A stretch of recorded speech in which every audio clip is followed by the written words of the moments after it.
most. We don't want to know. We're dedicated, yes, to our favorite shows. Oh, my circus! Everybody loves Hypnotoad. Scary dog! Pearson and Blurnsball. Futurama.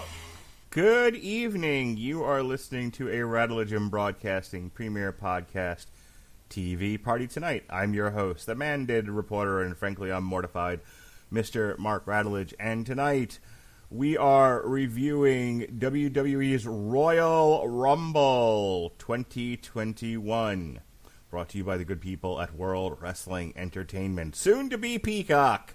Yes. Chris Bailey, do you have Peacock? I am afraid that I am peacockless in Canada, and it's really bothering me because I'm using the U.S. app, and I'm afraid that at some point my app is no longer going to work, and then I'm going to be unavailable to watch the WWE Network, the U.S. version, which I love, which is much better than the Canadian version. So it's a sad moment for me as a WWE Network fan.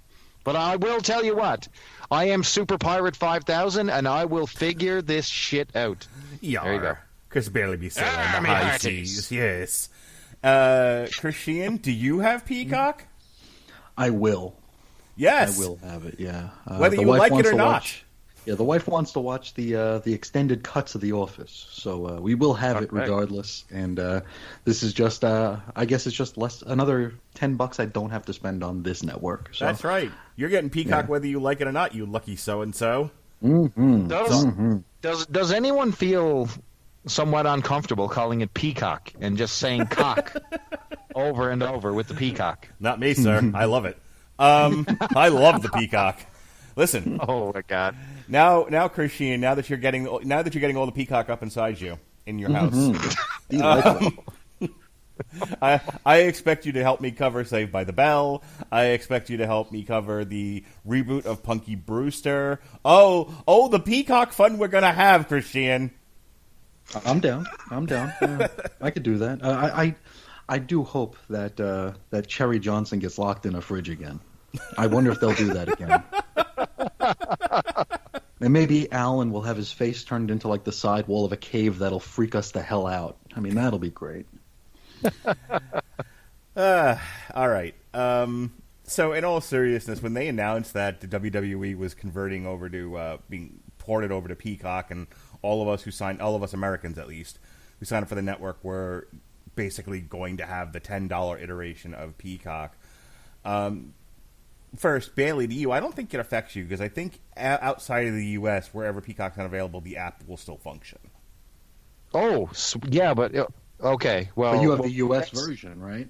There's physically no Canadian app, but if you went through the website WWE.com, there's a link to WWE Network where you can sign in. So if that still exists, I'm still good. Yeah, the way that I read all the stuff about this, and I did a lot of reading on it when it was announced, that all WWE customers outside of the U.S. would still have access to however it was that they were watching it before. It's just the U.S. customers. Listen. Us Canadians have figured out many ways to manipulate this WWE network, so there are going to be a lot of frowns upside down come the day when the cock launches. Well, that's the other thing is I'm wondering if Peacock will be available in Canada. Now, I know in Canada you guys have the streaming rights are different, television rights are different, and something involving maple syrup. I don't really understand it. Andrew Graham explained it to me once, and I was all right. Crave TV, Crave, yes. C-R-A-V-E, Crave. Yes, he brought that up, yes. Yes. And it sucks. Terrific. Are you excited about the Peacock there, Christian? No, I'm not. I'm actually a little concerned because this feels like WWE's giving up a little bit more of their proprietary, ownership of their intellectual properties here. It feels kind of like when they announced they were going public back, 99, 2000? And it's like, okay, so we're now beholden to a whole bunch of stakeholders and shareholders, and now even more so. So it's like, if we thought that this was bland hospital food bullshit now, could you imagine what it's going to be in the years to come? It's going to be just so sanitized, so clean, so inoffensive that it'll be offensively boring. aggressively boring. I'm hoping they install a laugh track. Oh boy. Yes. Cinevision. There we go.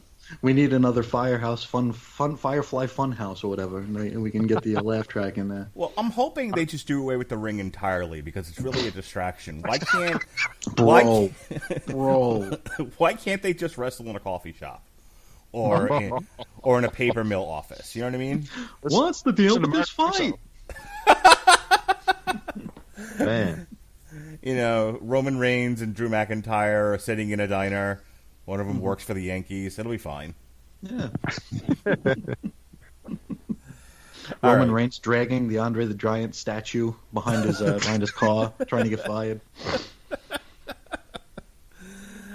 it okay to say that Andre the Giant statue is one ugly motherfucker? Yeah, it's fine. It's not. It's Not not as ugly as attractive. the Von Erich. Oh no! You can't besmirch the Von Erichs. It's still too early.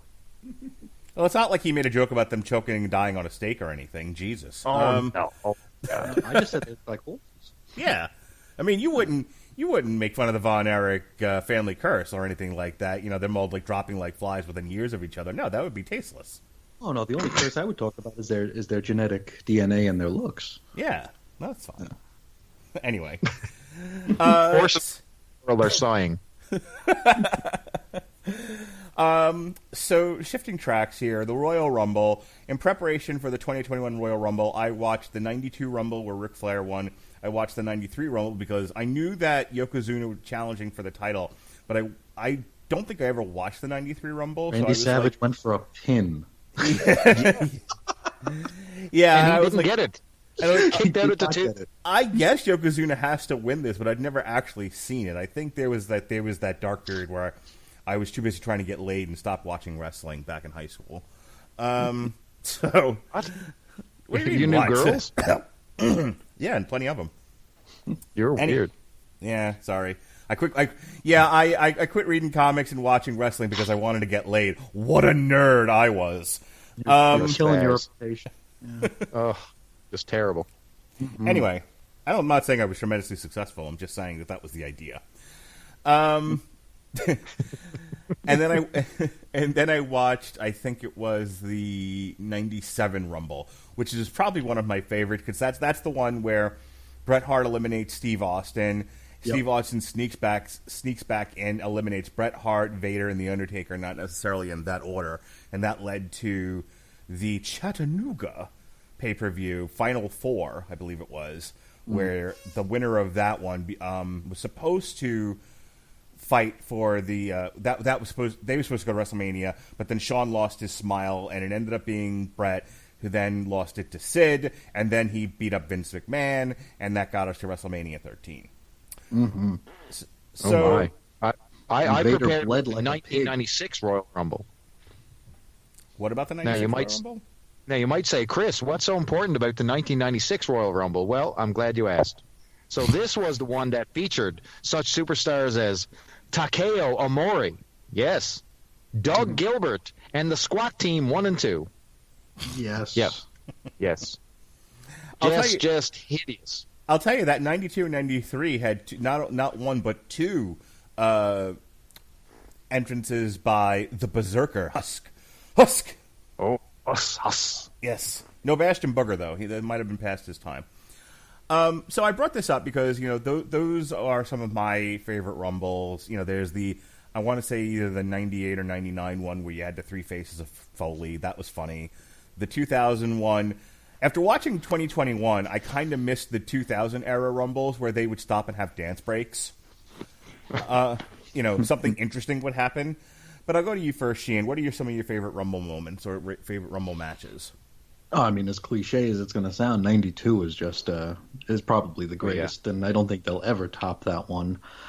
I think the well has kind of been tainted on the Rumble because, I think we go into it expecting all these surprises and stuff, and all these guest appearances and shocks and just fun, and then when they're just good, decent battle royals, it's a disappointment, and it's been that way for a long, long time now. I'm trying to think of one that I've enjoyed of late, and I think the only thing I can think of is, like AJ coming out in 2016. Yeah, of the modern iterations of the Rumble, I marked out hard when AJ showed up. Yeah. I liked Nice when Edge showed up, guys. Come on. That's the last big pop WWE has ever had. Old Man Edge. It's true. It's true. Oh my God, he blew the roof off. I was almost in tears when Edge came out. It was like a revelation from the past. You're like, thank God, Edge is here to fucking save us. Okay, And he you're got on. injured. And then he got hurt. I was gonna. Well, that's kind of Edge's career, right? Oh my God, Edge won the. Oh, he's hurt. Oh, Edge. Edge won the elimination. Oh, he's hurt again. Oh, his mom's dead. Uh-oh. We're having an Edge celebration, New Orleans style. Oh, he's injured again. Damn it.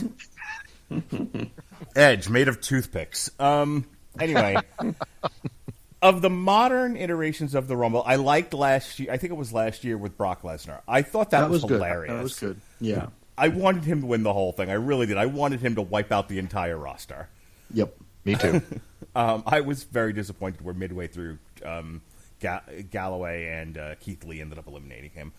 But the AJ Styles one, the other one that I thought at least had a good story to it was when Roman Reigns had to defend his title in the Royal Rumble and Triple H ended up winning it, leading to their match at WrestleMania, which everyone's like, ew, Triple H, that's the bad touch.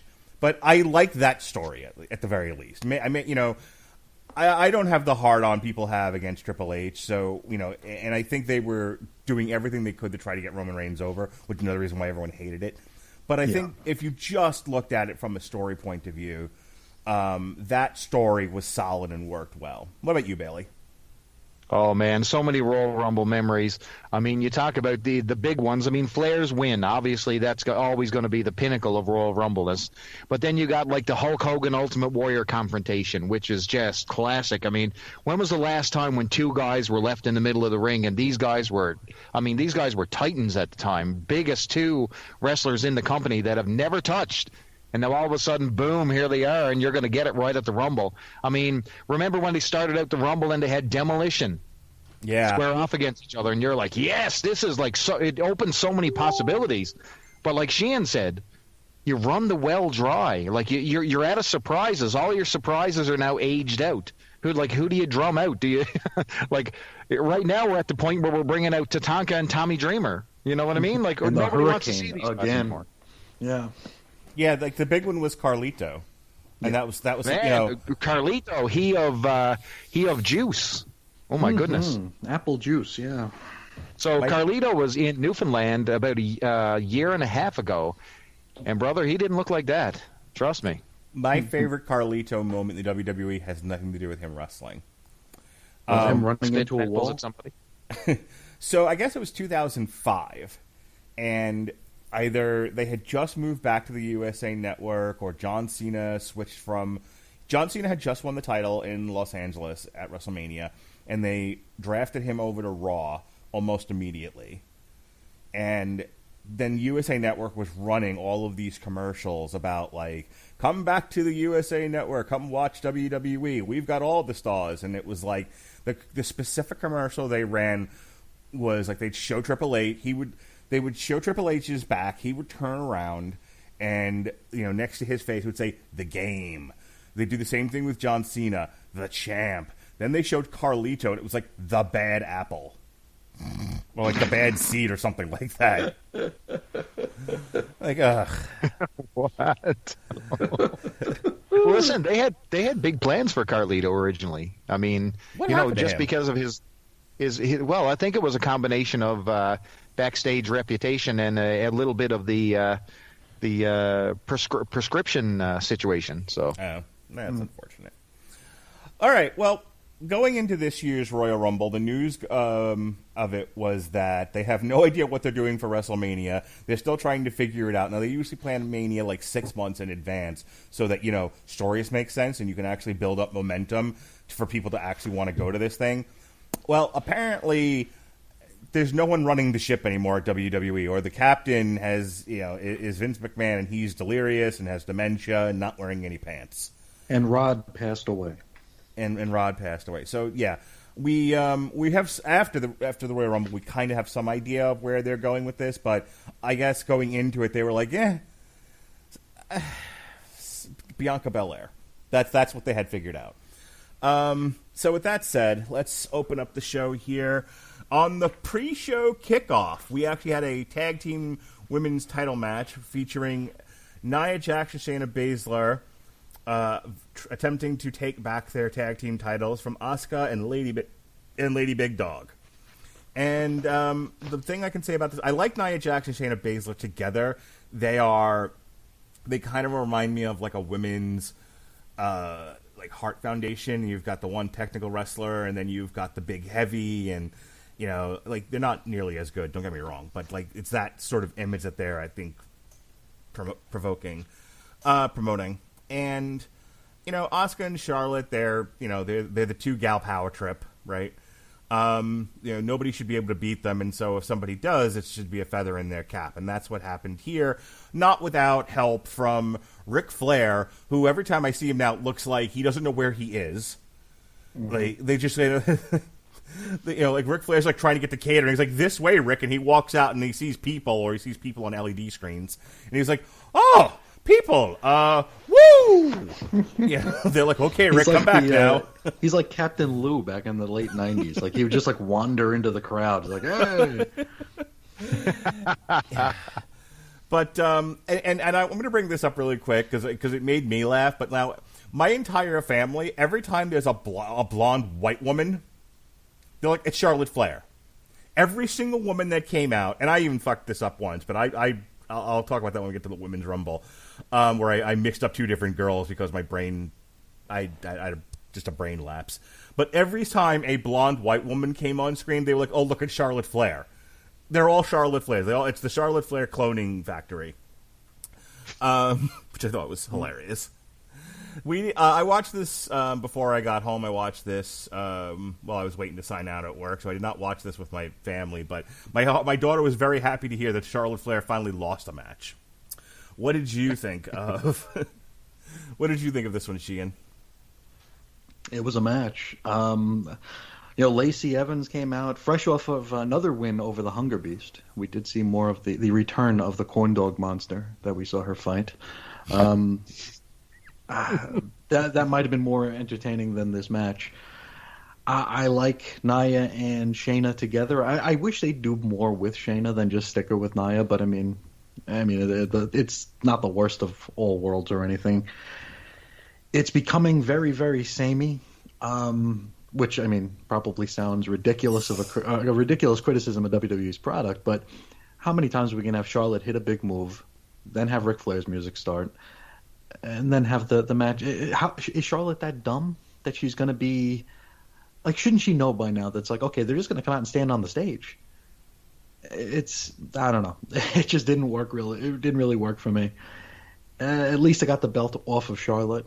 I just worry that we're heading toward WrestleMania. In case you guys didn't know, and I want you to move your ears close to the speaker here, I have a secret. We're officially on the road to WrestleMania. They might have mentioned that once or twice. I'm currently pointing at the sign as we speak. I know, me too. I mean, they might have mentioned that once or twice last night, and on Raw too. But it is what it is. We're definitely destined for a Charlotte Lacey barn burner. Maybe they'll put Ric Flair in a shark cage or some shit. I don't know. I'm not looking forward to it. They got the belts off them. We can move on to different things. That's I guess a means to an end. So is it weird that like 900-year-old Ric Flair is trying to stick his tongue up the ass of Lacey Evans? I don't like what is going on with the WWE writing? They're like, hey, what if this old man has the hots to the point that he's willing to turn on his daughter for a woman who kind of looks like her.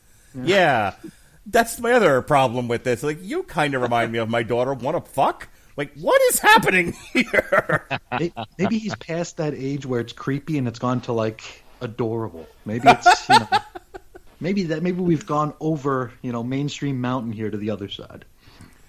I don't. That's why I brought up the whole thing with like all the blonde white women, because Lacey Evans walked out, and like that's the whole thing, right? Is Ric Flair is turning on his daughter, and his daughter yelled at him, and so he's like, well, okay, well, I'm gonna get behind Lacey Evans, and I'm gonna push her, and we're gonna get wins over you.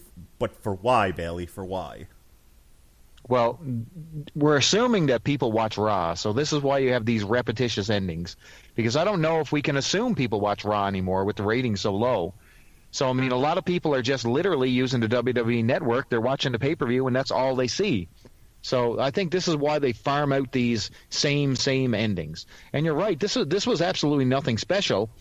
However, all the month and a half of build that went into this thing, I think I should have seen this coming a mile away, that this was going to be the ending, that that Lacey and Flair were going to actually impact it, because I had Asuka and Charlotte actually winning this match in my predictions, and I don't know if I could be any stupider. I was slapping myself on the head the second that Flair's music played. I was like, of course this is the ending. Of course, we've seen this 500 times. Why would this be different? And I think the whole game that's being played here, is he turning on his daughter? No, I think he's trying to redefine her edge. So I think the entire thing is that, she kicked her father out a little while ago and she lost her edge, and, he's the dirtiest player in the game, and he's sharpening that edge back, and, he's making, Charlotte back into the vicious killer heel that she should be all the time. And I think that's what we're seeing here. But as for the Lacey Flair thing, I think that's sort of creepy, and I don't want to see any part of Flair's tongue in Lacey's ass, put it that way. That's okay. I'm sure this is a big setup for later on in the evening, for Lacey and Charlotte to get into it in the Rumble, and for one of them to eliminate the other. Oh, almost certainly. Yeah, that would be good writing, right? That's what we in the business call a call ahead, right? Right. Yeah, it's Chekhov's gun. They set it up now. They'll use it later. Surely they'll do something with Charlotte and Lacey later, right? Mm-hmm. We'll put a pin in that for now. Yup. That pin is going to be there for a while, gentlemen. All right. So Goldberg, who when he made his debut back in the late 90s, was trying to go, he was mimicking like the Ken Shamrock look, tight plain trunks, not orange but black trunks, but tight plain trunks. He wore the MMA gloves, the finger gloves, and that's kind of what his thing was. He wasn't supposed to be knockoff Steve Austin. He was supposed to be knockoff Ken Shamrock. And all these years later, that's still his gimmick. That he's sort of he's the MMA hybrid, right? And so he walked out, and he was wearing modern Reebok MMA shorts. Not quite the same effect as what he was wearing, as what he used to wear, but I know it came up in our chat, so I just wanted to point that out, that's he was going for the modern UFC look of everyone looks like a slob with terrible clothing. But it was really off-putting. Like, it was really, really distracting. Like, it took away from his character, because Goldberg is all about the build, all about the streamlined monster physique. And you stick those shorts on the guy, and he's like dad rolling out of bed on Saturday morning to, kick the crows away from the garbage. What I mean? Yeah, they really should have taken it a step further and had him in basketball shorts. Yeah. Then he could have thrown super kicks and flippity-doos. It'd be great. Or they could have gone the other way and had him, like, if you really want to be like an MMA guy, do a callback to Dennis Hallman, come out in just a banana hammock. He could have been naked. But Goldberg is the guy that could pull off the hammock. You know what I mean? Oh, absolutely. This is flipping Goldberg here. Goldberg come out in just his jackhammer. It would be fantastic. All right. So this was a Goldberg match. I know I had said in the chat that, this one went 2 minutes and 32 seconds, and for my money, it was 2 minutes too long. No. Well, they had a whole bit before the match where Goldberg speared Drew McIntyre through the railing. Which, can I ask a question? There are currently no live fans allowed in the auditorium. One, who were the security guards protecting him from? Two, why do they have railings? What is the function of the railings at this point? Because can anyone tell me? That's where Bray Wyatt's puppets hide. Okay. I need them there. Yeah. Well done. There's no railing. There's no reason for railings. All right. Anyway, so they're there for people to occasionally get speared through. Apparently, that's it, and to jump off of. Yeah. To do high wire action. Aesthetic, guys. They're trying to make this feel the same as it was. You know what I mean? Even though the fans are virtual and on their PCs at home picking their nose, it doesn't matter. This is still going to look like a wrestling arena. So that's the whole deal. You're not wrong. I just there are Jim Cornette's line about like why is there so much shit underneath the ring? Like you don't need like they keep weapons there. There's all kinds of paraphernalia. It's like the reason why there's stuff underneath the ring is because you might need to fix the ring. That's why it's there. There's a toolbox there. There's some extra tables because you might need them for around the ringside area or to fix the ring. Like, there's no reason to have a kendo stick underneath there or a gun or any number of objects. So it's just one of those things where it's like, if you know you can't have fans here, why do you have to have railings? Why not just have, like, an open area? But, okay, probably overthinking it. In any case, there was definitely an opportunity to change the presentation during this time, which I never thought about until you mentioned that. I mean, there was definitely an opportunity born out of necessity to where they could have actually made a change to what wrestling looks like, and they chose not to. They chose to do it just the regular old way. Right. And it's not like... Listen, you may have been onto something when you said, let's do away with the ring. And I know that sounds like complete and utter, tomfoolery. Like, why would we do that? It's, Jesus, that's sacrilege. But, I mean, this is the era where you can do something different. Why a ring? Why not something else? Yeah, you can play. And it's not like we went directly from live fans to this Thunderdome. We had 6 months of empty arena crap where, I mean, they could have, round tabled or focus grouped or whatever corporate bullshit WWE does now to see, like, what can the new presentation be? Does it have to look exactly the same as it always has, or are we going to use this as an opportunity to maybe put a new coat of paint on this presentation and make it look a little different? So when we look back at this era, it doesn't look like a lesser version of what the usual aesthetic is. It could actually be, okay, this was special because it was different. Make a positive out of the negative, and they didn't do that. And I never thought about that until Mark just brought it up. Well, I think here's the thing. They did, but it went too far in the other direction. Because I'm saying you don't need railings to keep the fans out. There's no fans. The railings are stupid. Do something else. Put lights there or something. Put more LED screens. Yep. But there's no reason to have rails. They went so far in the other direction. They were like, well, we're going to do a graveyard. And then we're going to crap, yeah. Yeah, we're going to put the ring on top of Titan Tower. Then we're going to do a swamp. A tour of the performance center. That was another one. Twice. We're gonna have the Jarks, the Shetson. We're gonna do West Side Story, and we're gonna have the Jets versus the Sharks. Surrounded by cars. If you'll remember, the Adam Cole, yeah. Yeah. So they had. It's like it. All I'm saying is look at your current stage and go, what do we need here? What don't we need? How can we make some minor changes? Not, what this needs? And then, there's like starships and all kinds of wait, I didn't, too far. Yep. We could do starships. Sure. There we go. Monday Night Raw from the Starship Enterprise. Mm-hmm. Mm-hmm.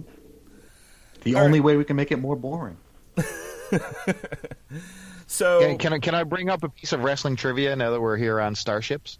Sure. Mm-hmm. Do you know that the Black Scorpion's last appearance, his physical last appearance on Starrcade when he was on Masked as Ric Flair, that he emerged from a physical spaceship? How about that? Where did he hail from? You're welcome. I don't know, but somewhere sinister and spacey, that's for sure. I'm sure of it. I often wonder why WCW didn't do better in the 90s before the NWO. It's such a mystery. Anyway. Space Flare. Space Flare. All right, so now Goldberg hits McIntyre with the spear and drives him through the railing. And this one spear damaged McIntyre so much that he could barely stand. And instead of saying, let's cancel this for now. We haven't started the match yet. You're in no condition. You, in the simulated fight, are in no condition to actually fight. Let's take you backstage, get you seen by a trainer. We'll do this later. And then they could have sort of built up is he or isn't he? Will we, there's the possibility we might strip the belt from him. We don't know what's going on. What's going to happen with this match?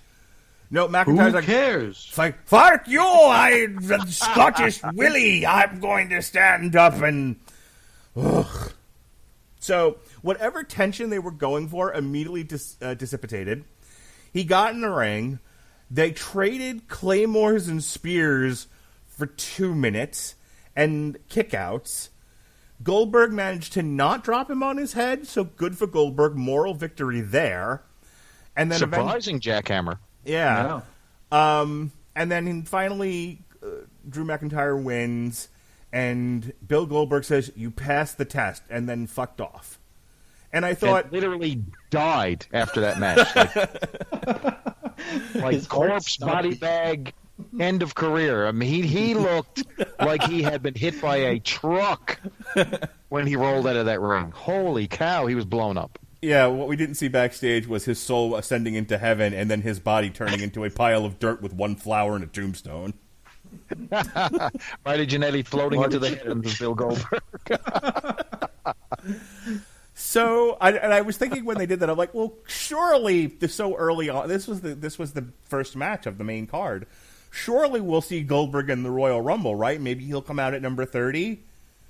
Surely this isn't all they're going to do with Goldberg after all this.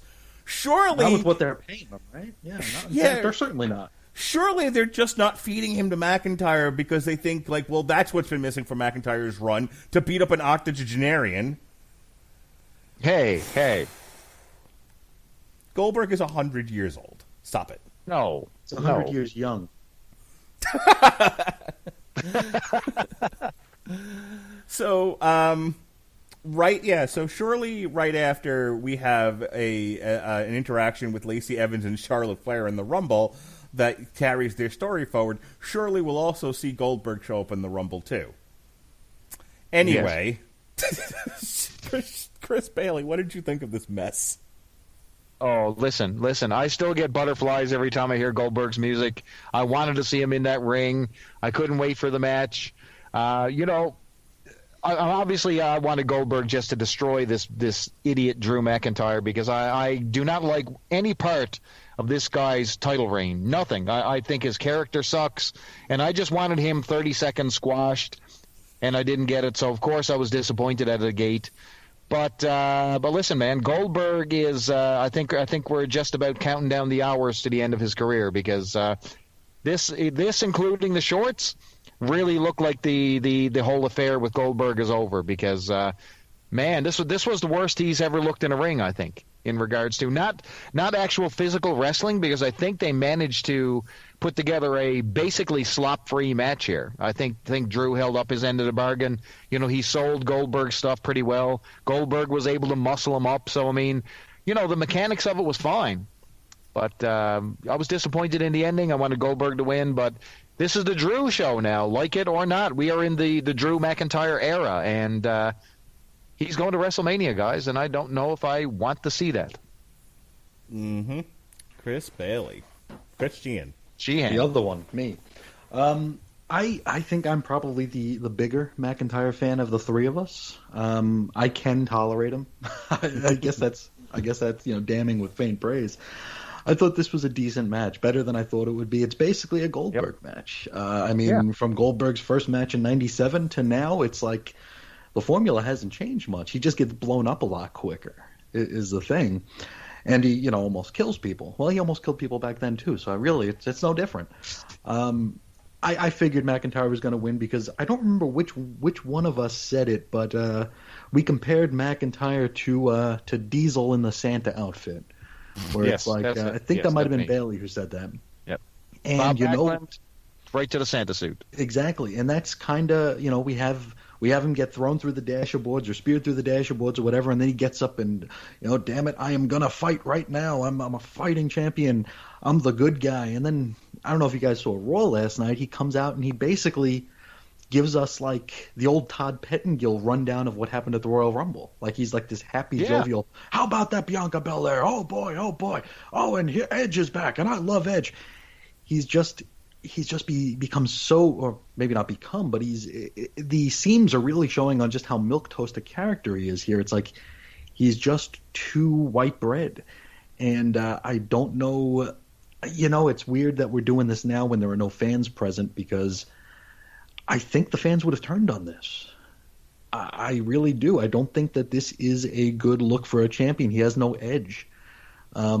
He's got a couple of flashy moves, and he's got a sword, but he doesn't really have an edge that I think would inspire fans to get behind him, which I think is why, oddly enough, people groaned when Goldberg showed up during the Legends night or whatever, but I think a lot of people are disappointed Goldberg didn't win. And, Yep. I totally get that, because what do you do with Drew? Here's what I would have done. I'm sorry. Finish. No. You're fine. You're fine. Here's what I would have done. I would have had Goldberg squash him. I wouldn't have done the spear through the thing either. I would have had him just come out, do his Mia, and then Goldberg, he turned around and Goldberg just spears him, jackhammer 1, 2, 3. He's done in 30 seconds, if that. Yep. Okay, and then Drew Galloway walks backstage, beats up a couple, some jobbers, just starts kicking things. They're dragging him out of the arena. He's so show some personality. Show some. Then he could wear motion. one black glove and only slap high fives with people wearing black gloves. But just have him go nuts and have him drag out of the trop, and then I'm reusing a thing from a previous. I think it was an Elimination Chamber, but it doesn't matter. They have someone come out, they or have their Titantron come out. They don't come out, and they show backstage, and Drew McIntyre is just kicking the shit out of that person. And he walks out, have him go on a tear, eliminate the last 10 guys from the Rumble, and then he gets in there and he goes, Goldberg, you're next, WrestleMania. And have him win the title back from Goldberg with fans at Raymond James Stadium. That's what I would have done. There you go. Do you know when I knew that Drew McIntyre was winning this match? And I know that I made a prediction Goldberg was winning, because that was for the simple fact that I was not going to put Drew McIntyre's name as a winner on anything, in my opinion. So, despite me knowing that Goldberg was going to lose this match, I said, to hell with that. Drew McIntyre, your name is not going to appear on the win column in any of my predictions at any point. Anyway, when they had that god-awful Superstar Spectacle. Check that out in the TV Party Tonight archives, by the way. And he was out there and he was introducing In the Shield. Can I tell you how they're no longer in this year, but because of Shein, they're now import beer? That's right. They are import beer, which I think would be a gimmick that wins. Just have those guys come out and drink beer, and you win. They've got kegs, they're having to do promos of we only drink IPAs, be very snooty about it.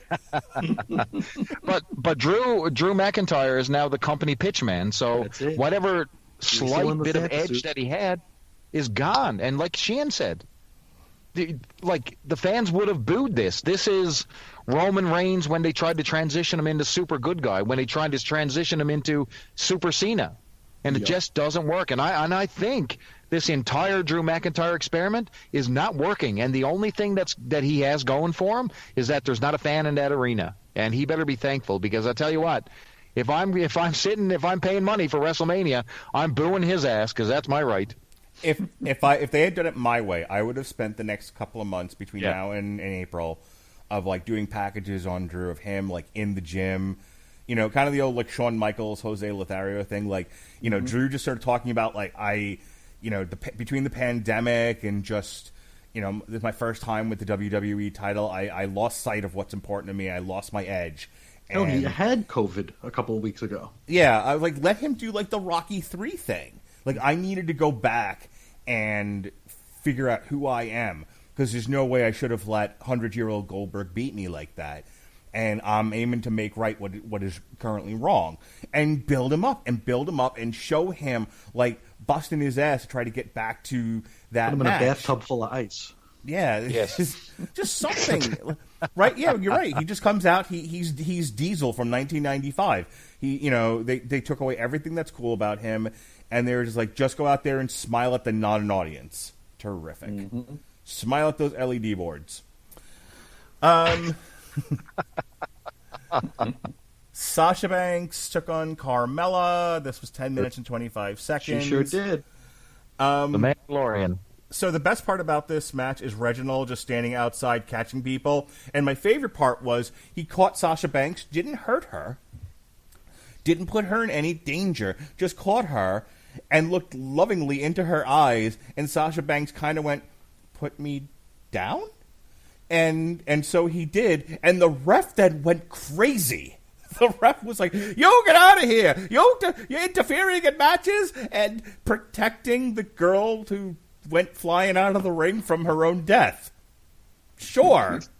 "Yo, get out of here! I don't want you cheating and getting involved anymore." And poor Reginald just sitting there looking like, what did I do? Like, I caught her and daintily put her down.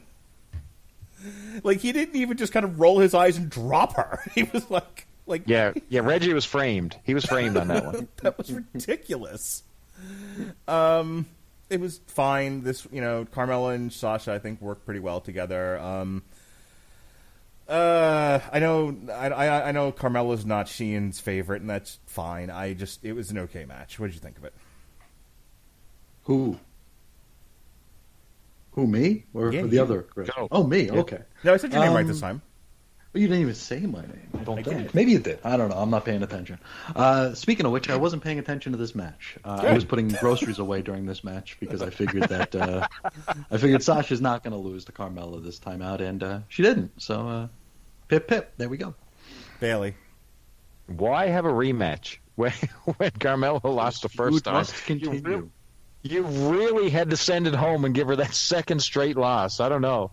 And what is silly is that you have Corey Graves on announcing, who is literally, Carmella's live-in lover, who, he broke up his entire family to live with.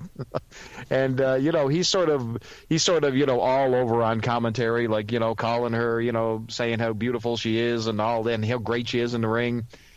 And really, she's not. I mean, this is the match that they've had in NXT for about 100 different times. So if you're a old school NXT fan, we've seen this 100 times. When she was with Enzo and Cass, this is just recycled trash all over again. And nothing new here.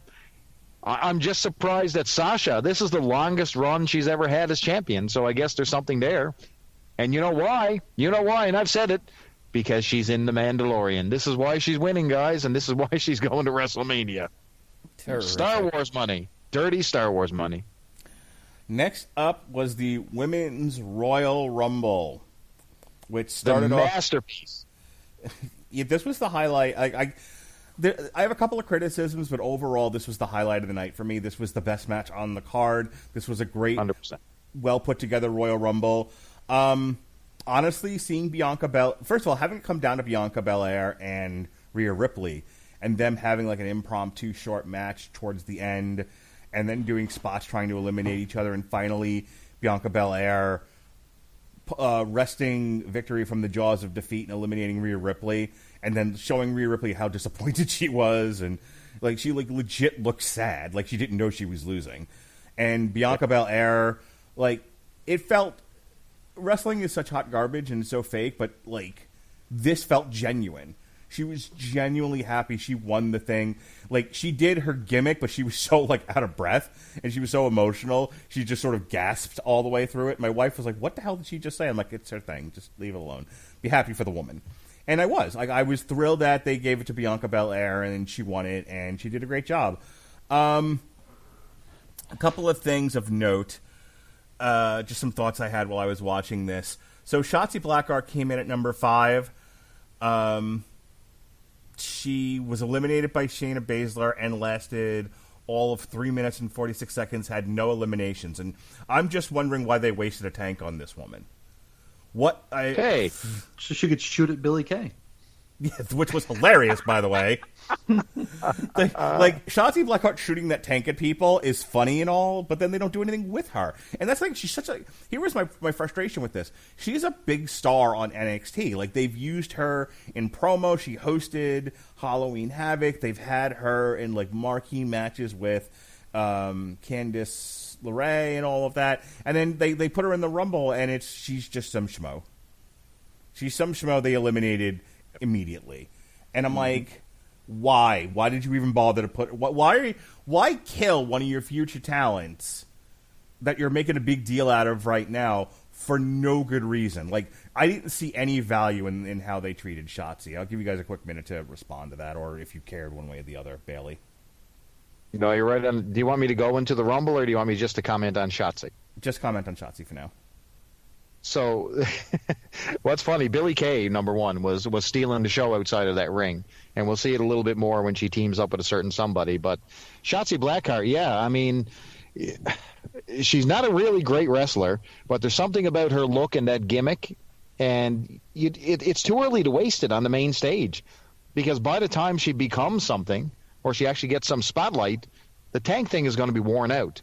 And I think it's already on the verge of being there, because if you're an NXT fan, then you've already seen the tank a million times. So, main show fans are seeing it maybe for the second time, and I just think they're gonna wear her out. She's not gonna have anything to look forward to, and that main event push, if it ever comes, is going to be watered down as a result of these presentations. So, I think it's a big disservice to her, like you said. Sheehan, Shotzi Blackheart. I think the fact that we have no fans in the arena, we shouldn't have brought her out here because it feels like you guys said, a waste.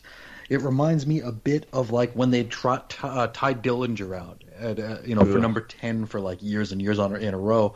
But there were fans there, and Royal Rumble is generally, since it is on the road to WrestleMania, like a more international sort of show where people do come to see this thing. It's a bigger deal than just an in your house or whatever the frick.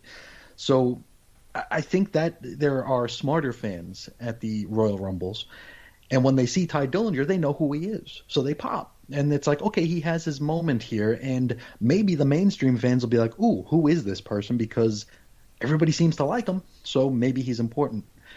I see Shotzi in a very similar role here. She can come out, and with the knowledgeable NXT fans being like, oh, God, it's Shotzi, maybe there'd be like some osmosis to where the mainstream people would be like, oh, I can't wait until she's on the main roster. I can't wait to see more of this one. Where can I see more of this one?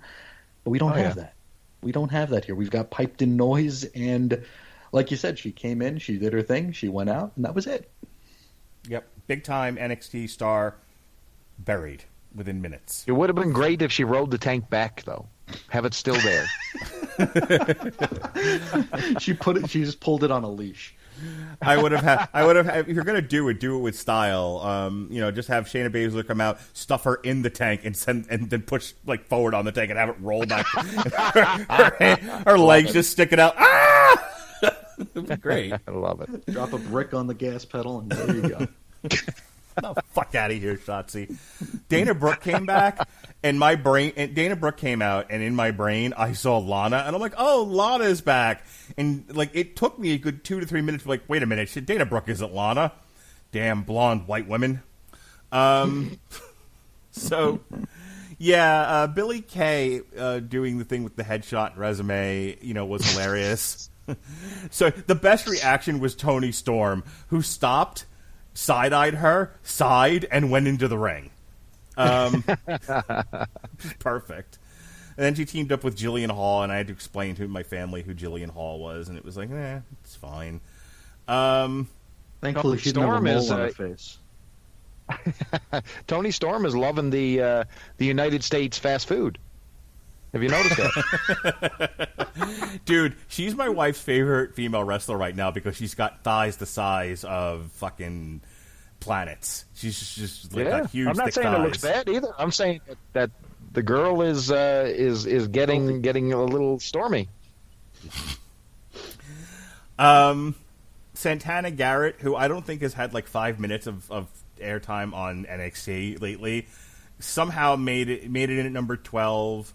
Had no eliminations and lasted 4 minutes. Was eliminated by Rhea Ripley. Who gives a shit? We had Santana Garrett in there. She was my pick, and not Raquel Gonzalez. We didn't have Raquel Gonzalez come out and have a Diesel moment. Like, you know what I mean? Like, they had, and I'll get to Dakota Kai in just a second. But Dakota Kai comes in at number 23. Like, I would have had Dakota Kai come in earlier at number 12, had Raquel Gonzalez come in after that, and have Raquel Gonzalez just tossing bitches out left and right. Nope, it left out of the match entirely. Don't know why. She's NXT. They had NXT people in here. They had Shotzi. They had Tony. They had Style. We just complained that they didn't do anything. Well, I think that's okay. I see your point, but but I'm saying they should have done something with her. Is where I'm. Trying Rhea to go was with the this. Diesel this time for NXT. Yes. No, yeah, I guess she had 7 eliminations. She had more than anyone else in there. Mm-hmm. Shayna Baszler had 6. Bianca Belair had 4. Lady Big Dog only had 1. Nia Jax had 4 eliminations. So I want to know if Dakota Kai stole Rhea Ripley's girlfriend or something, or boyfriend, or whatever she identifies with as having, because during the War Games match, Rhea Ripley hit her with a mallet in the back, and we thought she killed her. Yep. And then there's this elimination that she took where I screamed like a woman because I thought Rhea Ripley had dropped. The way Rhea Ripley dropped Dakota Kai, she went down on like knees and elbows and face on the ring apron and then fell off. And I'm like, oh, she's dead. Mm-hmm. What is going on with Rhea Ripley and Dakota Kai? Why is Rhea Ripley trying to always kill Dakota Kai, Gian? Don't worry, they have a safe word. It's okay. The safe word is banana. It is. No. I mean, we talk about, when we see NXT women matches, and then we automatically know that within the days that follow them, there's going to be a report that someone or both of them were injured. They practice strong style. The ladies in NXT, they beat the shit out of one another here. They make it look real. They get their shit in, and this Rhea and Dakota, they I guess they just know they click and they work well together and make it look really, really nasty. Am I wrong in thinking that looked like a horrible bump? I wouldn't want to think it. No, that was ridiculous. Bailey, anything else about the Rhea Dakota Kai interaction? Well, Rhea Ripley, I mean, not so much about Dakota Kai. I mean, yeah, the two ladies were stiff as anything. But, I mean, when you're talking about Rhea Ripley, I think the story of this is that, you had Bianca Belair, who was, on the other side tossing people out, and then you had Rhea Ripley, and you had that NXT bond. I mean, these are two NXT girls, and there was a part in the match where both of them were, basically thrown over the top ropes and dangling from the ropes, and they sort of sat on the ring apron. And, they had a moment where they were just looking at each other and were like, okay, yeah, this is pretty cool. Two of us are here. We're going to be big stars one day. Let's roll back in and finish this. And I thought that was super cool because you had that moment where you're like, yeah, these two ladies are the future, and they're right in front of us here. And I think they know it. You know what I mean? It's a different story than when you're talking about Shotzi Blackheart, because these ladies look the part, wrestle the part, and I think the fans are into them enough. I think that would have really popped the crowd, that particular segment. So yeah, I really like Rhea Ripley in this one, and man, her and Dakota Kai, they went at it, and it was great. All right, my last 2 notes on this, 3 notes. 1, so Tamina comes out, and I'm immediately hoping this, that an asteroid hits the fucking drop. Yes, please. Shayna Baszler and Nia Jax, and Shayna Baszler was already in there.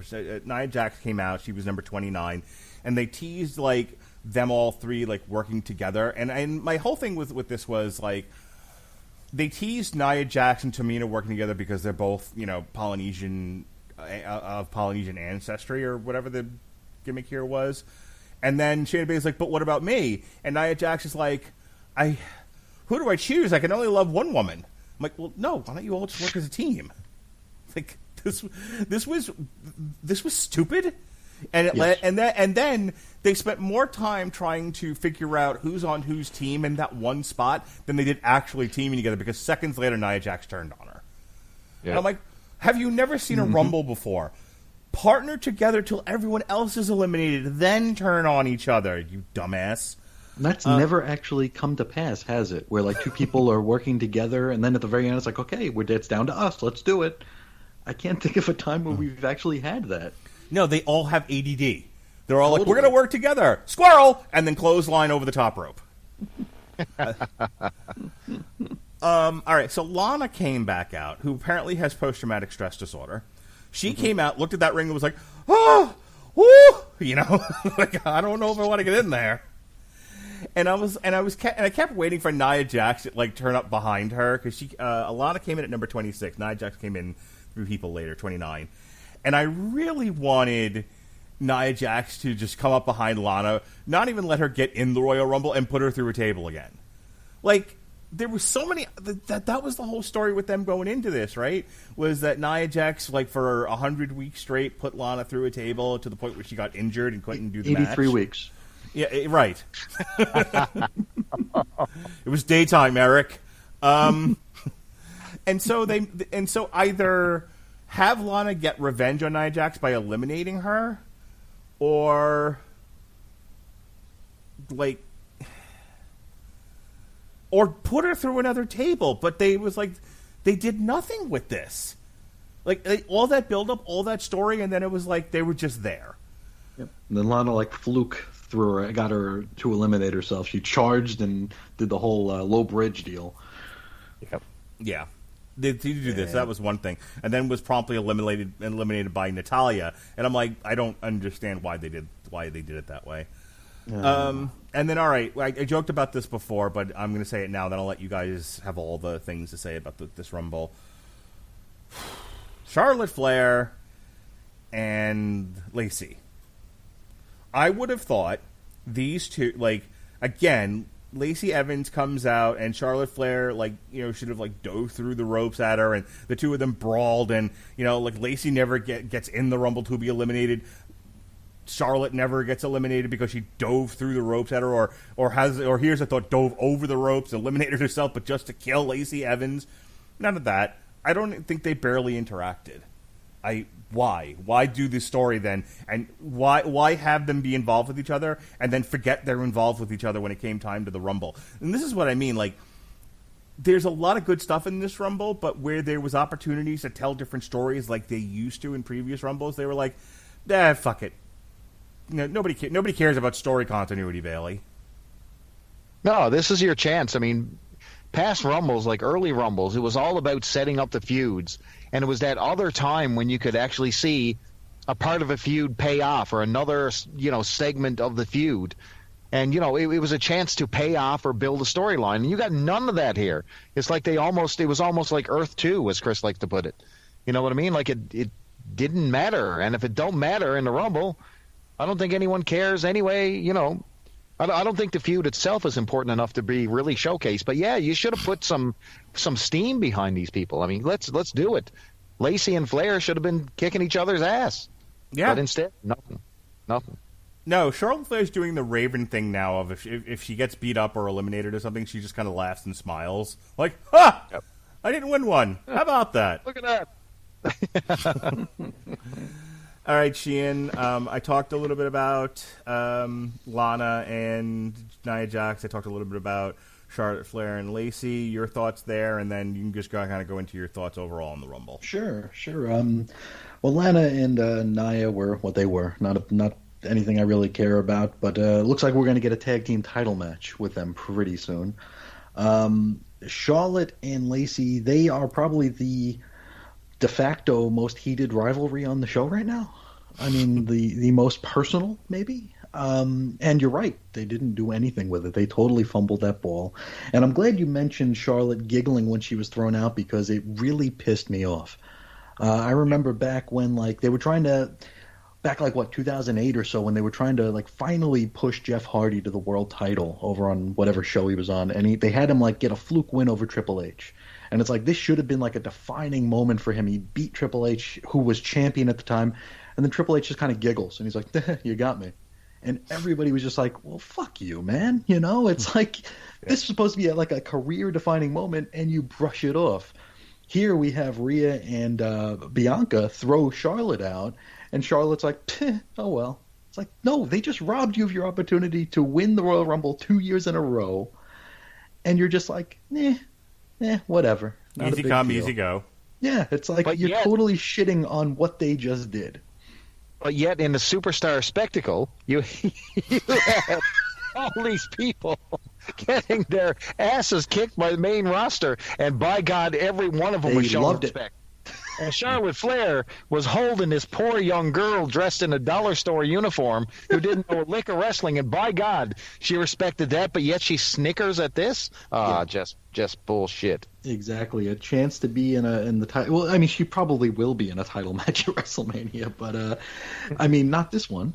But it just really bothered me that she just brushed it off.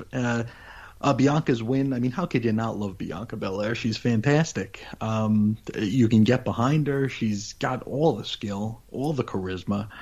I didn't pick her to win. I picked Rhea in our little prediction, thread there, but I couldn't be happier to be wrong. I think Bianca is the best choice for this, and really, I mean, it's not like the women's division is like some labyrinthine thing like even the men's division is, where there's sort of like a way to work yourself up to a world title match. It's like if you're a women's wrestler, the only thing you can go for is a women's title, basically, a world tag team title or a world title.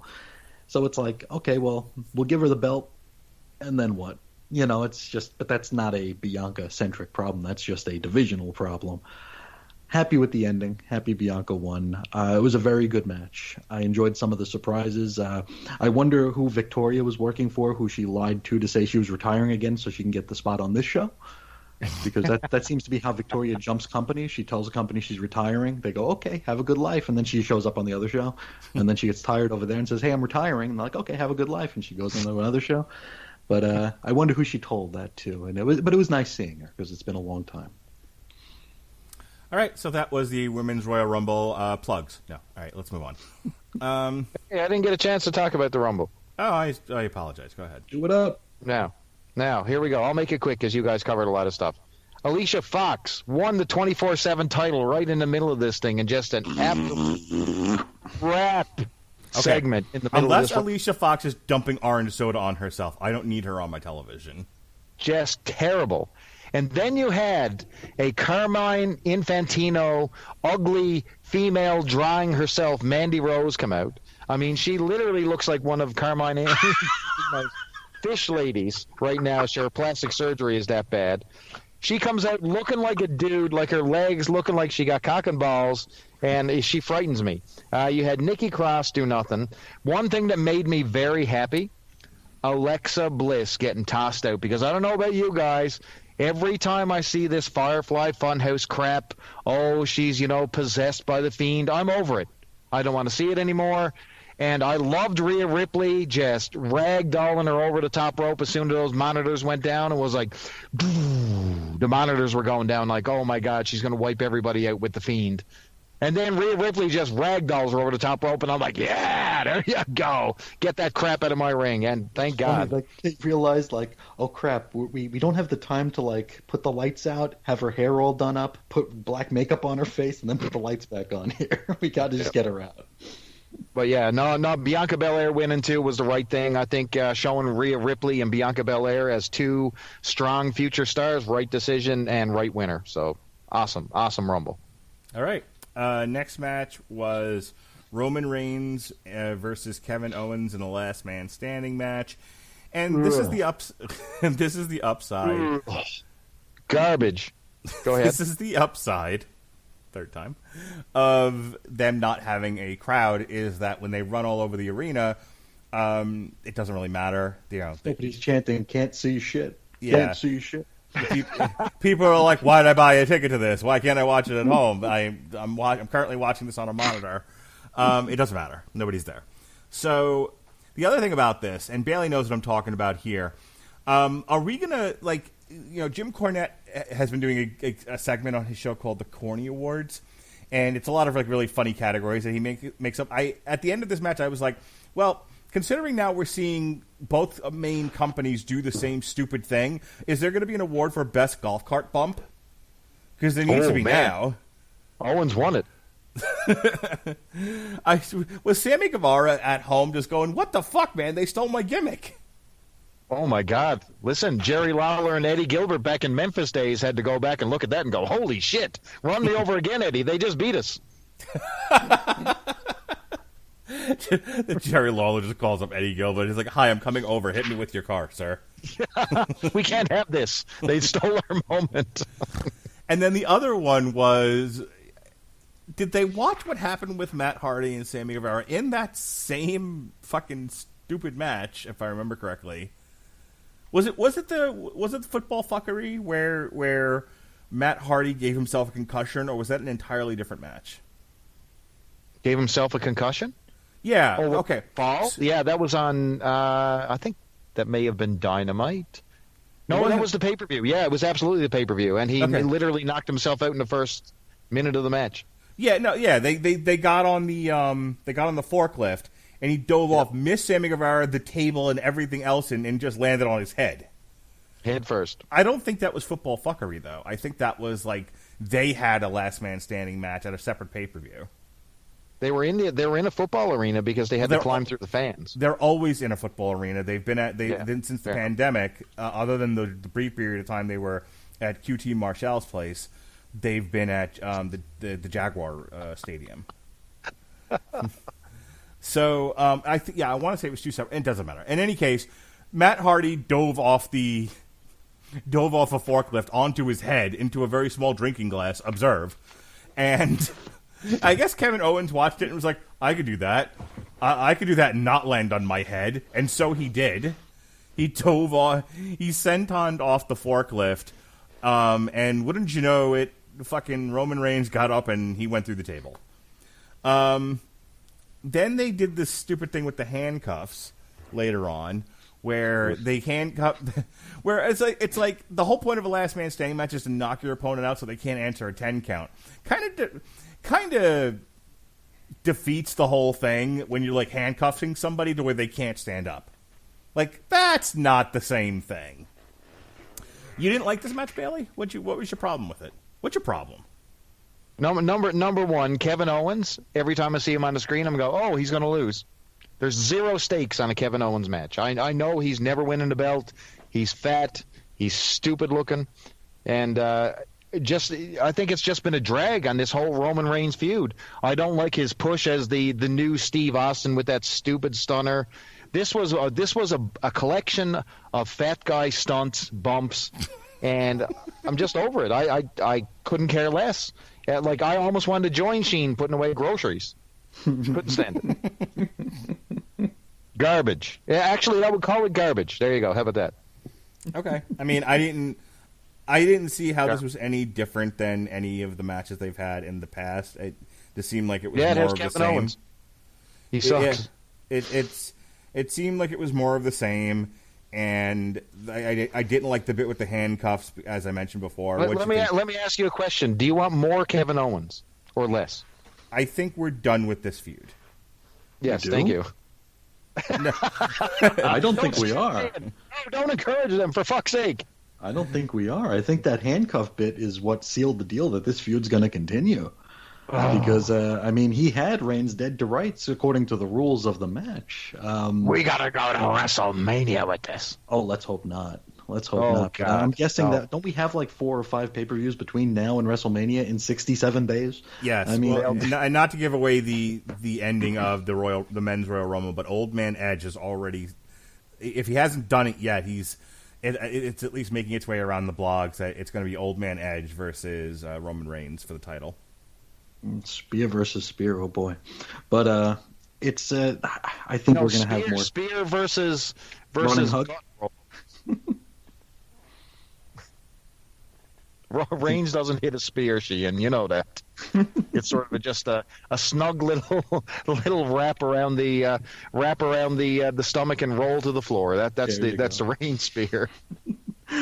But I'm guessing that we are going to get more out of this feud. Unfortunately, the entire build for this feud has been just ridiculous. I don't know how many of you, either of you, have been watching SmackDown. Yeah, but this Adam Pearce shit. Oh God, brutal.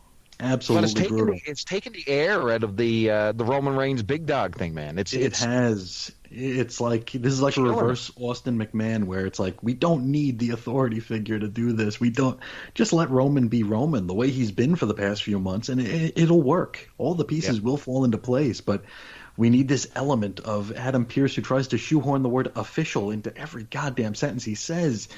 It's brutal. And then we have him in matches. And then we have this like bait and switch where it's going to be Roman versus Pierce at this damn show. So bad. So bad. Can I do my fan booking? This is where I'm going to do my fan booking. I always do it every show. All right, so fan booking. So we're going to go back to the Women's Rumble. Naomi shows up, okay? So she's doing her stupid gimmick. Yeah, she comes out of nowhere. Naomi's back, blah, blah, blah, blah, blah. Now, Naomi lasts a long time. She's got cachet with the fans, believe it or not. She does. You know, there's a movement online where, help, support Naomi, blah, blah, blah, blah, blah. She's not getting her due. What about this? Halfway through the match, Heyman arrives on the ramp with Uso. Comes down. All of a sudden, boom, you got Bianca Belair going off the ropes. They hook the leg. Naomi dumps her for the surprise win, joins the Heyman faction. Now we got another person, joining that little clique who also helps out in the other side. Basically they're putting extra pawns and figures into this whole Roman Reigns equation. And, of course, helps out eliminate the whole Kevin Owens thing at the end of it as well. But man, is this just? Oh my God! I couldn't stand it. Couldn't stand it. Horrible. That's it. I thought that the handcuff gimmick was creative. I mean, I think they painted themselves into a corner there with what they could do in trying to. Because I mean, we bring Owens back, and I mean, when Adam Pearce is like, "Here's my replacement," and since there are no fans there, I mean, no one could just shit all over it. So, I think they would have. Kevin Owens as the new Stone Cold. No, that's awful. No. That's so it bad. Is. But I think in order to keep him protected for whatever they have planned for him toward Mania, the handcuff gimmick was, I mean, it was what it was. I think it was creative. It was creatively done. I think that it will be heavily edited for replays because it took them 300 years to unlock the damn things. So I think those will be edited. They'll be on the cutting room floor with Jack Swagger trying to get the Money in the Bank briefcase at WrestleMania 26. Yeah, you're fat, by the way, when you're getting blown up, sitting crisscross applesauce trying to unlock handcuffs. Trying to turn a key. Yeah. Can I tell you an amusing story about handcuffs? Do it. Okay, so this weekend I attended a indie show. Okay. Oh. I thought he was at a bondage convention. I was getting very excited. I was announcing at an indie show. So anyway, one of the funny things was they had a last man standing match in the main event, and one of the key things they were going to do was the handcuff spot. Sounds great. Sounds familiar, hey? We did it. But they were going to do it the night before the Rumble, so it's actually, they probably stole the idea. However, what's the key element in doing a handcuff spot? The fucking handcuffs. Guess what? Somebody forgot to place the handcuffs underneath the ring. So these guys are searching underneath the ring. They're desperate. They're sweating because now the handcuffs are missing. Nobody knows where they are in the middle of the match. The handcuffs are in the washroom. The handcuffs are in the washroom. So somebody signals to go, where are the cuffs? I think so-and-so has them. No, so-and-so has them. So we're going around, running around, trying to find who has the cuffs. They're in the washroom. Then we get them out there and they finish the match. But yeah, so there you go. Indie wrestling, everybody. Yeah. In the washroom. Always check the washroom. Indie wrestling, indeed. Anything more on the golf cart spot or the stupid fucking forklift spot? I wish you hit them harder. These are, I mean, this goes right back to things we've been saying for, I mean, we've been doing these shows for like a couple of years now, and I think every time we're like, well, this isn't about matches anymore, it's about moments. And the golf cart spot is going to be something that's going to be shown in highlight reels, just like Kevin doing his fat guy flop off the forklift. Can we make that a segment? Can we make that a segment where I do the fan booking, then Sheehan does the it's all about the moments? Can we hit that on any show? We won't even have to show up anymore. We just replay what we've said before. And just have Redlitz do his outright racism. I love it. Let's do it. We were talking. We got our own segments, guys. It's great. We were talking on one of the boxing commentaries. We were making fun of something, and Robert goes, you're going to get us demonetized." And I'm like, if I haven't gotten us demonetized after what I said on the Superstar Spectacle review, nothing's going to get us demonetized. Oh, that was so good. Anyway, moving forward. Anyway, I wish that had been the end of the match where he hit him with the golf cart, because it was so like. it was so cinematic. You know, he walks into center frame. It looked good. He walks into center frame, and then like a television show or a movie, Roman Reigns just comes speeding through the frame in his golf cart, and you know, and fucking Kevin Owens goes ass over tea kettle. He jumped a mile. It was funny. He goes ass over tea kettle. And I wish Roman Reigns had just kept, like, they turned the camera from a dead Kevin Owens, they look up, and there's Roman Reigns just driving away, middle fingers in the air. I win everything. Meet, and he just leaves. I wish that had been the end of the match. If he ran him over with Shotzi Blackheart's tank in slow motion.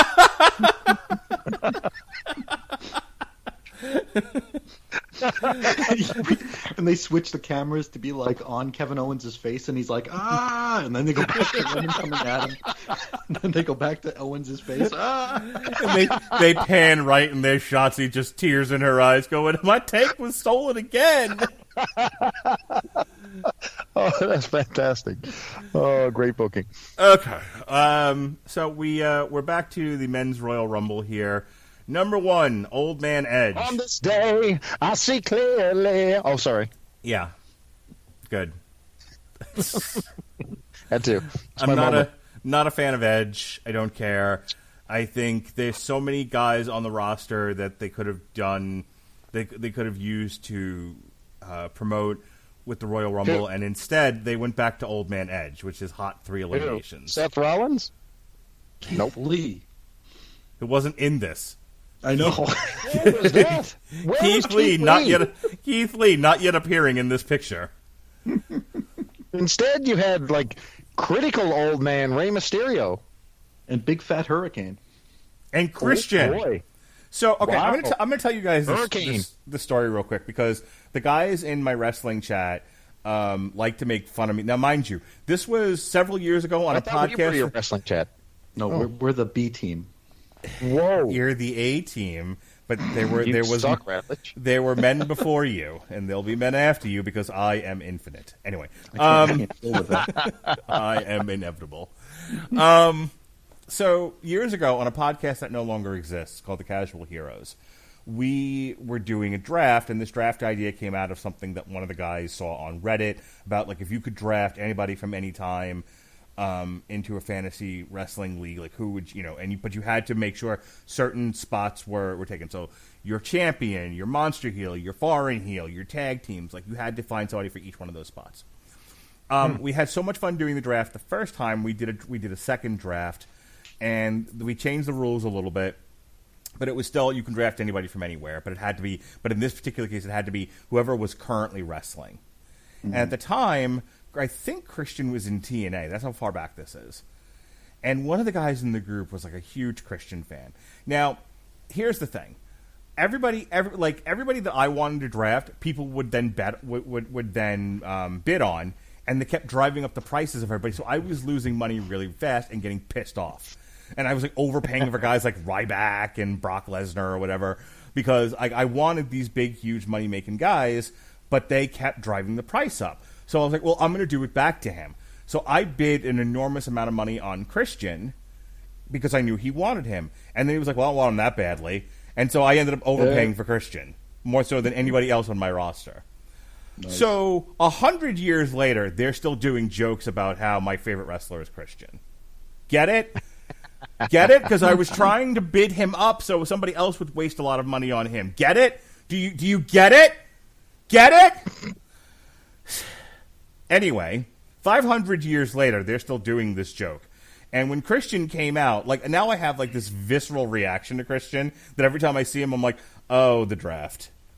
Oh, here come the stupid jokes that they haven't forgotten about. Like, a pandemic and a depression happened, and they still remember this one joke.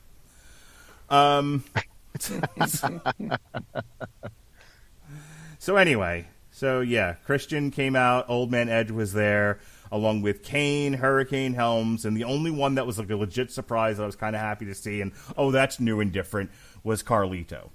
The rest of this was, I don't know. I don't have this a whole. This is where you've run well dry on surprises. Like, where are you going with surprises? I mean, there was only I only think you have the CM Punk card left. That's Well, it. that's the thing. Like, they don't even do, like, I talked about the women's Rumble. They don't do stuff within the Rumble, that pushes any storylines forward. So, like, remember Maven? Maven eliminated the Undertaker, and the Undertaker That was great. went after him and put him in the popcorn machine. That was great. Like, there were legitimate stories being pushed in the Rumble, and here this just felt like a run-of-the-mill battle royal that you would see on Raw. Yeah. It was. This was a long, slow, sloppy hand job to get Old Man Edge over, because that's what Edge needed, was to win the entire Royal Rumble from the Shawn Michaels position. Mm-hmm. Yeah. I don't like the fact that he won it from number one. I think that's always damaging when you do that. So, you know what? There's no shame in him being number 3 or 4. I think that's where you should have started Edge if you're going to do that, because number one, the number one position is coveted, and I think it cheapens the Rumble when you win it from number one, honestly, and you do it so many times. Yeah. Because, you normally, when you put somebody in number one, you're putting them in that spot where, oh, my God, my night's over. I'm done for. There's no way I'm winning this. But too many people have done it. So I think it's just played out. And I think it was a big mistake to do that. Yeah, and then they had Randy Orton come back, missed the whole Rumble because he was quote-unquote injured. And then he came back out and got eliminated anyway seconds later. Whoop-de-doo. Yeah. Yeah. Mm. And there's so many spots where a lot of the talent, it really shows as well the lack of depth on this main roster. I mean, you got Sami Zayn, who I never want to see again. Mustafa Ali, I don't care. Elias, nope. I mean, I'm excited to see Damian Priest. I don't like Damian Priest, but I was damn sure excited to see him with this crap in the ring. He's different. You know what I mean? Yeah. Mm-hmm. Bad Bunny. Stop. Stop. No, guys. Rap is crap. No. How did we go from I'm the old man on the line, and I like it. How did we go from Ice-T, Eazy-E, Ice Cube to Bad Bunny? Man, it is desperate. How do people not look at that and go, how far has rap fallen? No, Latin Grammy Award winning superstar, Bad Bunny. Mm-hmm. Dude, nobody even needs to see you this day and era. Like, nobody. Like, you could literally put on a luchador mask and you could call yourself, Easy Santos or something, and all of a sudden you're a rap star on YouTube. You know what I mean? Like, it's a different world we're living in. People consume this stuff. I've never heard of Bad Bunny. I got to be honest with you. I have no idea who this guy is or what his music is, but I'm sure it sucks. You've never heard of Latin Award-winning Grammy winner Bad Bunny? I have not. Have you? No. No. I thought it was one of the puppets from the Firefly Funhouse. That's Bad Bunny. How did you like Booker T standing there with his arms crossed for like 5 minutes? Can we talk about that for a second? What was the fucking point of that? Why did they wheel him out in the I had to explain G.I. Bro to my kids. Oh, they're so like, good. They're like, why is he in fatigues? And I'm like, because he used to be a character called G.I. Bro.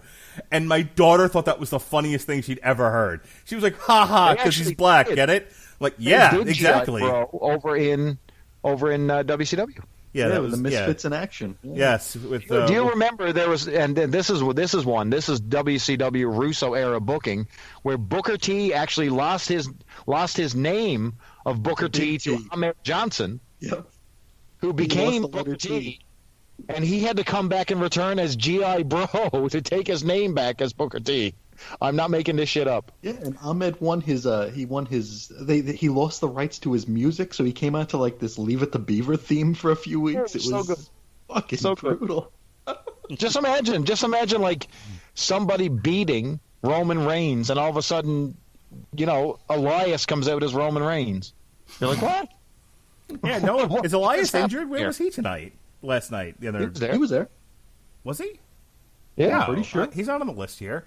Edge, Orton, Zayn, Ali, Jeff Hardy, Ziggler, Nakamura, Carlito, Xavier Woods, Big E, John Morrison, Ricochet. Elias hated Carlito. Oh, okay. That's right. I fucking dozed off during this part. Cold-blooded. Oh my God. So Okay, I was absolutely asleep during it. After Carlito, I passed out. I must have woken up probably when Riddle came out. Wow, I was asleep through all of that. Yeah, I remember that. I woke up and I'm like, "Who's the big guy in the white pants?" I'm like, "Oh, that's Damian Priest." There was a moment in this match where I got visibly upset. Now you have to understand that I had worn out my wrestling card over this weekend at my household. I mean, it was really bad. I had indie wrestling Friday. I watched MLW. I caught up on AEW on Saturday. And then all of a sudden, my wife and I are trying to watch Bridgerton on Netflix, and I have the Royal Rumble playing in the corner, and she's giving me the evil eye. What are you doing? Watching the Rumble. And she, anyway, it was not good times. But I got visibly upset, not with that, but when Seth Rollins returned, I was like, guys, come on. Like, I was having such a good time without Rollins, and all of a sudden, the final five were Edge and Christian, which I was cool with. Edge and Christian returning, and those guys rolling people, I was really, really into that. You had Strowman, who I thought for, 10 seconds was actually going to win the thing. Then you had Orton, who just returned out of nowhere. So final five was Edge, Christian, Rollins, Strowman, and Orton. I mean, you had Edge, Christian, and Orton, who were from basically the Attitude Era. You know what I mean? Mm-hmm. It was crazy. Yeah, I mean, none of the new talent were. It really tells you where the depth is in this whole thing, and it's with the old guys. Nobody wants the new talent, and it's a problem. Well, they booked the old talent like schmoes. Go ahead, Sheehan. Yeah. Oh, where even were we? Wherever you want to be, baby. Oh boy, we talked before about how we've said it a few times during this episode here. One of the best parts about the Rumble is the surprises, and they just don't have them left. They don't have many more cards to play, which is why pretty much nothing happening dude like Carlito got a pop out of us. It's like, oh shit, it's Carlito. We haven't seen him in a while. And he's one of the few guys that hasn't been making, repeated comebacks or repeated guest spots. I mean, I think even on the Legends night, he said, screw it, I'm not going in for a 2-minute cameo. And they pulled him from the event. That's smart. Exactly, it is. Because, I mean, I'm looking at, like, Marlena, who was there. Melina was there. And, like, all she did was say Lucha 3 times. And that was it. It's like, wow. But it ruined that entire thing where Marlena could have had her return and the pop. Sure, absolutely. Instead, she was saying Lucha. That's it. Such a waste. So Carlito, I guess he saw the writing on the wall and saw that he might actually get a payday out of this. So I wonder if he'll be like an MVP type character who actually sticks around after the Rumble. He was on Raw last night, so I guess we never know. MVP was so good, man. His return has been that's the way you bring him back. That has been transformational. Absolutely. So I hope Carlito is in a similar boat. And I mean, he came back completely jacked to the gills here. Looked like a brick house. Really, really. I don't think he's ever been in that shape before. And he could still fly. He was still throwing drop kicks and arm drags and his back cracker and all that good stuff. So I was happy to see him. But I go through the same, I go through like the 7 stages of grieving when I'm watching the Rumble every single year. It's like you get the denial, you get the bargaining, and it's like, okay, well, we have 5 guys left, so there's got to be someone cool coming, right? There's got to be someone cool. And it's like, okay, 26, and it's like, oh, it's, whoever. It's not a big deal. And then you keep going through those stages of of grieving, and then you get to 30, and it's like, it's Strowman. it's like, okay. It's like the air coming out of a tire all the time.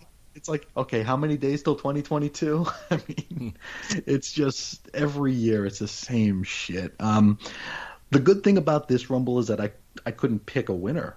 I didn't know who was going to win this one, where usually it's like just so telegraphed. It's like, okay, it's either this guy or this guy. This time I had no idea.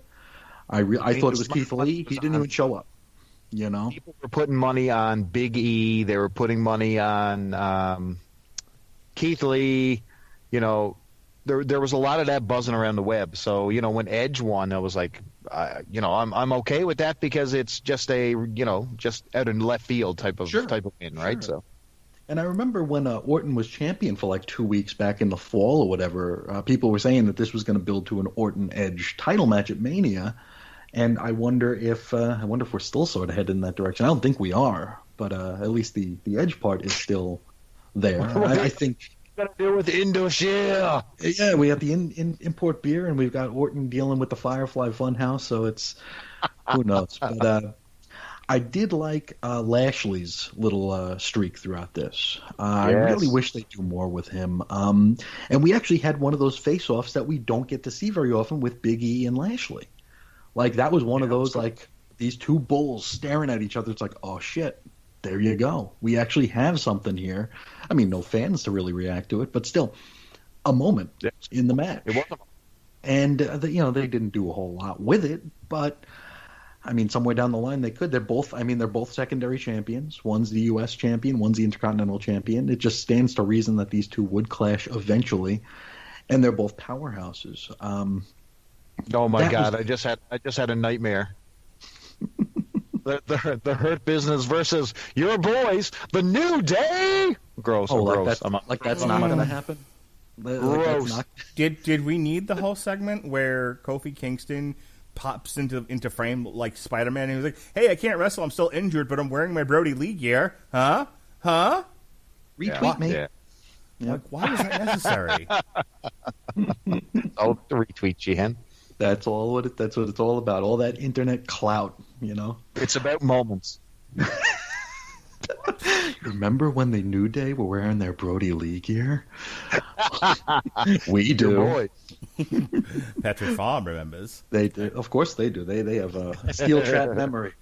But I lost my train of thought, which isn't too difficult for me to do. But like we've been saying here, this was a very unimpressive Royal Rumble overall. Looks like we got one call up in Damian Priest. Maybe a return with Carlito. Other than that, we got Edge.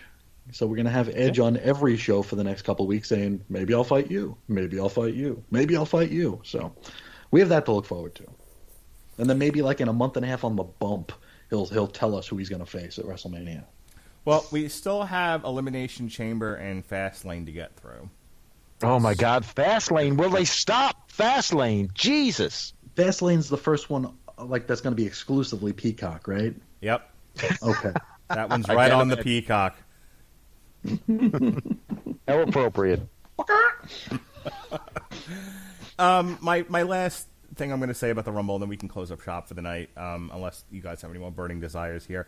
I hate the fact that Edge won this. I don't fetishize Edge the way everyone else does. I mean, he's no Sting, don't get me wrong. But I just... I keep calling him Old Man Edge. It's like, are we really so inept at making stars that, like this injury-prone fucking lanky motherfucker keeps getting pushes? Like, is that where we are right now? I liked Edge when he was feuding with John Cena and he was the rated R superstar, and he actually managed to go a little bit without injuring himself, but not, but he did eventually. And then it was like, from the time that he was the rated R superstar and that all ended till the time that he retired, they kept trying desperately to put the belt on him, and he kept injuring himself every single time. Because he's like an 11 or 12-time champion, right? Yeah, for between Something both ridiculous brands. like that. Right. Yeah. He had the one good match against The Undertaker where the fireworks malfunctioned and like set the audience on fire in Orlando. That was fun. Oh, that was funny. But I mean, yeah, I don't. Like, when Edge retired, I was like, okay, bye. Thank you for falling off lots of ladders for us. And so now that he's back, like, this company just thinks he's the best thing ever, and it's like, stop. Like, really, you've spent all this time, energy, and money on all these people coming up through NXT, and you can't make one of them a decent star? It's like, well, we had Seth Rollins and Roman Reigns and Jon Moxley. That's enough. We've got plenty of stars now. Like, it was in Edge's contract when he was going to go to AEW to wrestle and kill himself in their ring. They're like, it's like, if I'm going to work for you guys, you gotta talk me up here, and maybe the whole thing here is he's going to eventually pass the torch to the other person with the weirdest anatomy in the division here, Damian Priest. They both have very, very similar praying mantis type anatomy. So maybe he's true. going to pass the torch.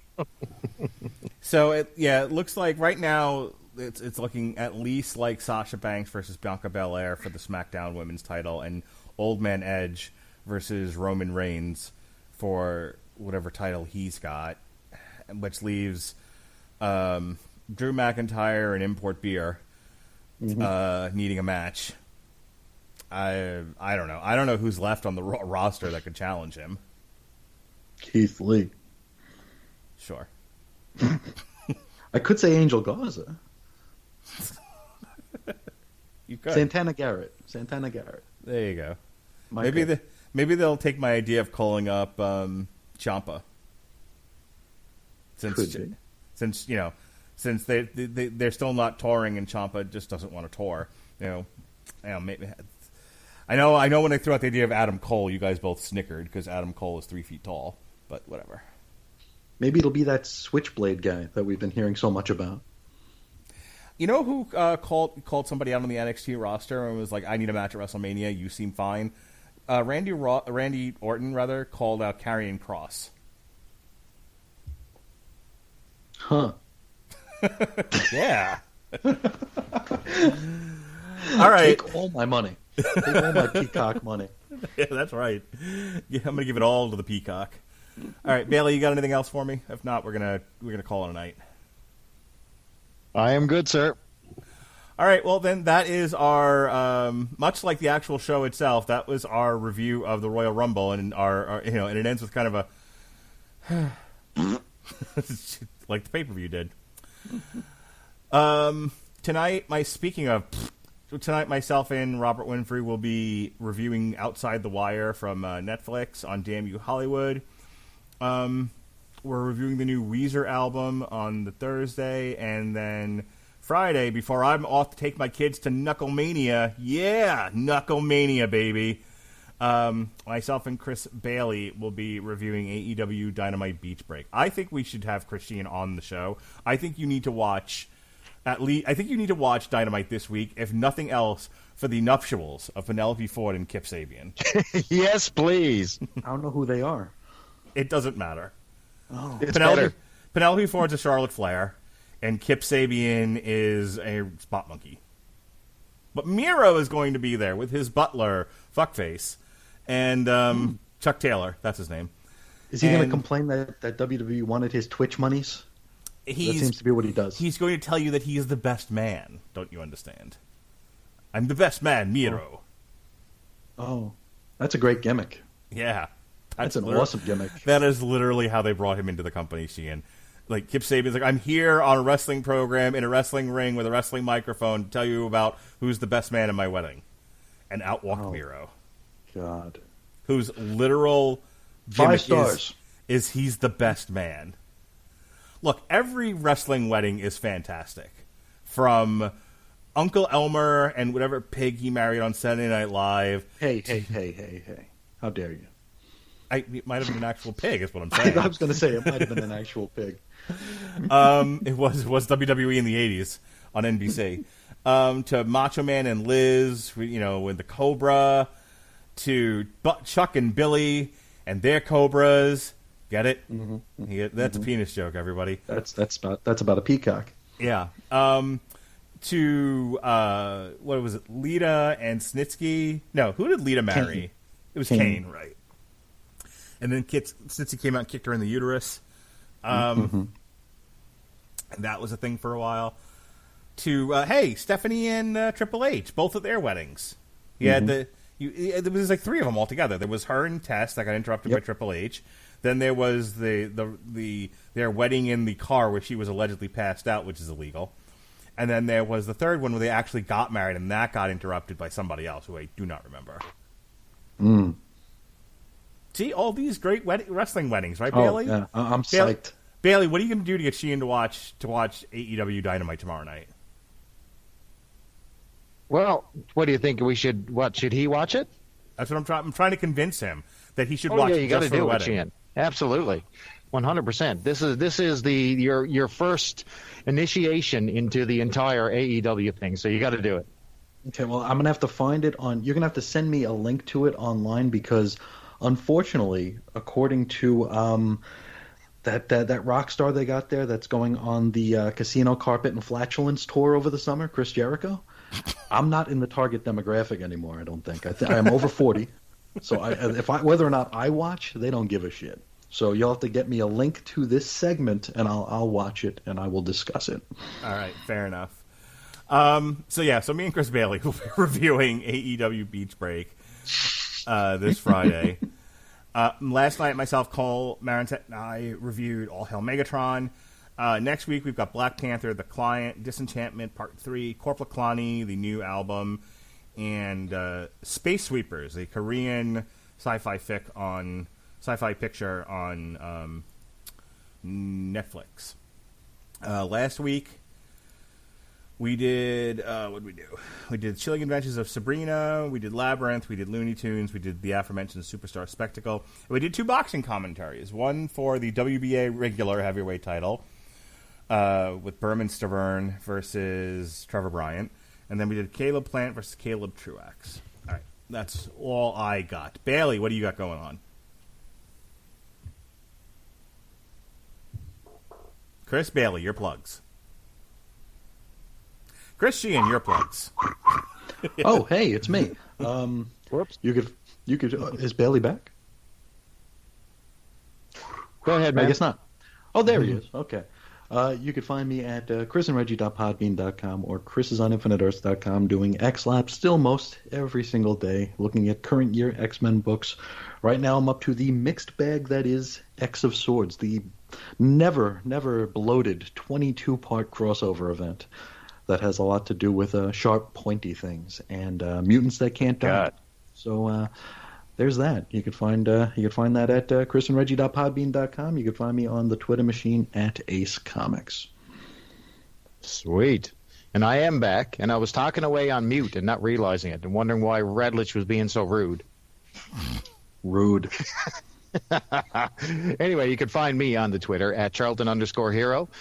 You can find me on my own small little podcast at the Superhero Satellite. Only 4 episodes. That's all we're doing.